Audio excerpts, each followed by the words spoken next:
Les enfants soumis à l'obligation scolaire, qui reçoivent l'instruction dans la famille, y compris dans le cadre d'une inscription dans un établissement d'enseignement à distance, font l'objet d'une enquête de la mairie et d'un contrôle pédagogique par les services de l'éducation nationale. L'enquête de la mairie intervient dès la première année, puis tous les 2 ans, afin de connaître les raisons données par les personnes responsables de l'enfant pour dispenser l'instruction dans la famille, et s'il est donné à l'enfant une instruction qui soit compatible avec son état de santé et les conditions de vie de la famille. Le résultat de cette enquête est communiqué à l'autorité de l'État compétente en matière d'éducation et aux personnes responsables de l'enfant. Lorsque l'enquête n'a pas été effectuée, elle est diligentée par le représentant de l'État dans le département. Le contrôle pédagogique est encadré par des textes et notamment par le Code de l'éducation. À partir du 3e mois qui suit la déclaration d'instruction de la famille, et au moins une fois par an, l'autorité de l'État compétente en matière d'éducation doit faire vérifier que l'instruction dispensée au même domicile l'est pour les enfants d'une seule famille.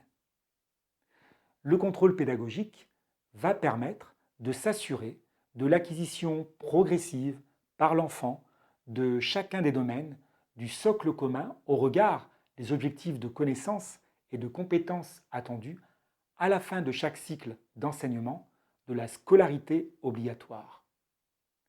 Les modalités du contrôle sont fixées par l'autorité académique.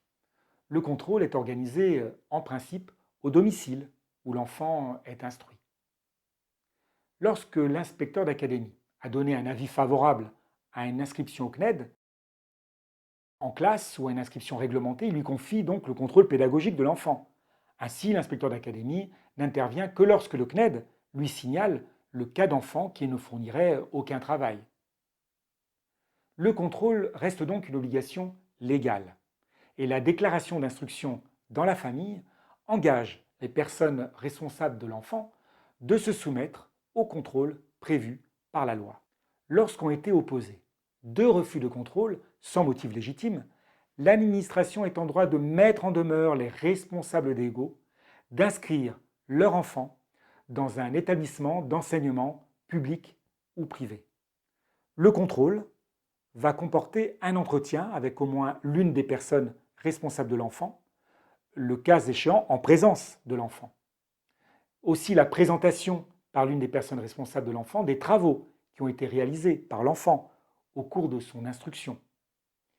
Il peut être aussi demandé la réalisation d'exercices écrits ou oraux par l'enfant. Le bilan du contrôle est notifié aux personnes responsables de l'enfant dans un délai qui ne peut être supérieur à 3 mois. Si les résultats du premier contrôle sont jugés insuffisants, un deuxième contrôle doit être effectué dans un délai qui, lui, ne peut être inférieur à 1 mois. Dans le cas où les résultats du second contrôle sont toujours insuffisants, les personnes responsables de l'enfant peuvent être mises en demeure par l'inspecteur d'académie d'inscrire l'enfant dans un établissement d'enseignement public selon les règles habituelles d'inscription et d'affectation, ou alors dans un établissement d'enseignement privé de leur choix. Les personnes responsables de l'enfant doivent inscrire l'enfant dans un établissement d'enseignement scolaire public ou privé dans les 15 jours suivant la notification de la mise en demeure.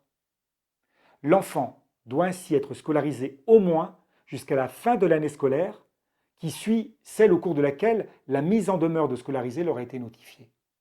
Il ne peut donc pas faire l'objet d'une déclaration d'instruction dans la famille à la rentrée suivante.